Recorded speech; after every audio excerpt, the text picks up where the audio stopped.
John Adams. I reside here in the borough of Alpharetta. Welcome, John.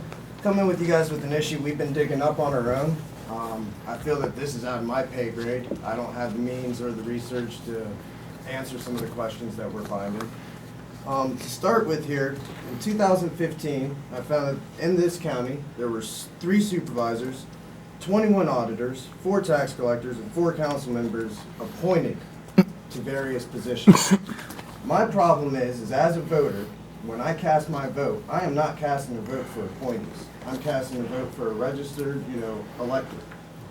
What we're finding is we're certain election processes out here seem to be skimping the whole election process, where we have resignations coming in at the final hour.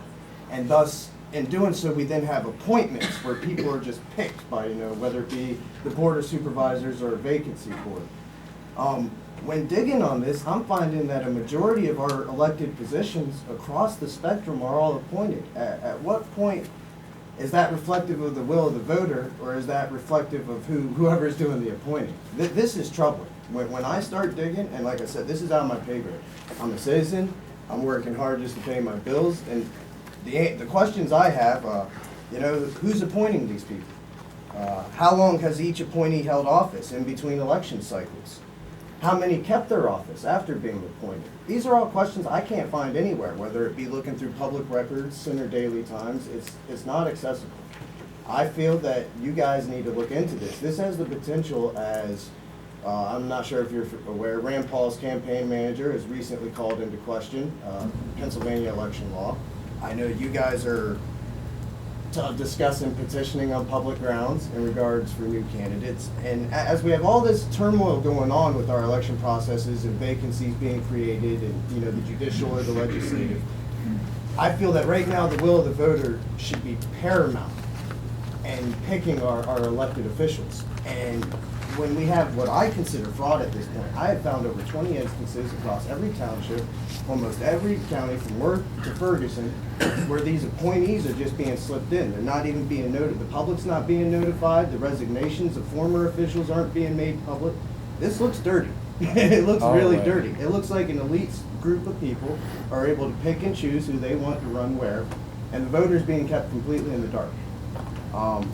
With that said, that's about the extent of the issue I'd like to bring to the table, and we're going to keep digging. However, like I said, this is out of my pay grade, so I come to you asking, can you guys look into this? Can you get to digging?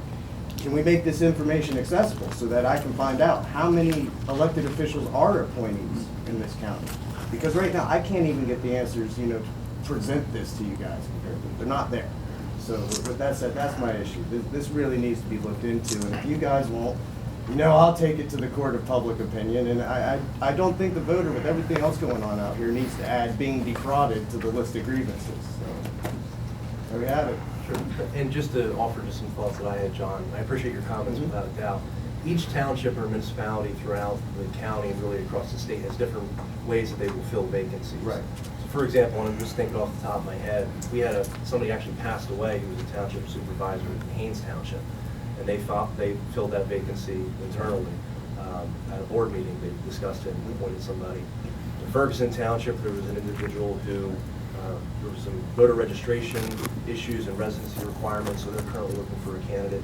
Then in Harris Township, we had somebody who was convicted of a crime or standing trial, and so they resigned, and then we have that opening. So there are different ways that occurs. Well, for instance, a cited example, here in Worth Township, we had, for one, the supervisors was running, or actually not running, I'll correct myself, did not want the job. We had a write-in who received the majority of the amount of votes, and the Center Daily Times is hiring for board supervisor out of Worth Township right out the paper. They completely dismissed this write-in vote, and I mean, they're looking for supervisors like they're looking for car washers or dishwashers out of the paper. At what point was this write-in vote completely circumvented by the will of a board of supervisors or a vacancy board, due to these, oh, well, I'm resigning, or well, I got sick, or well, I broke the law, so we're just going to appoint somebody. I feel it's defrauding the voter. When you boil down to it, the voter has no say in who these appointees are. They're not even being notified a lot of the time that these shifts are taking place. It's wrong, especially in a county where we're supposed to champion the voting process, and we all just got through a recent election cycle. Now I'm looking at it and we got people quitting, we got people being found unfit, and we're just shuffling in appointees, which, once again, that's not reflective of my will or anyone else who took their time to go to the ballots. That's what I have. I humbly request that you look into this, because over the coming weeks I will, and if it looks dirty, I'm gonna bring it to the public eye.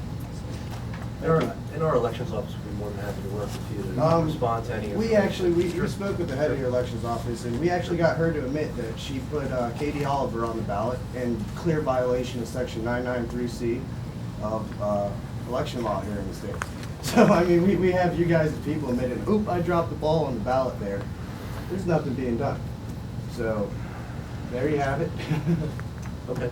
I'm willing to work with you guys a little bit, but I don't have much faith or hope. Okay. Not with what I've seen. All right, thank you, John, very much for your comments. Thank you. Appreciate it. Thank you, guys. Yes, please.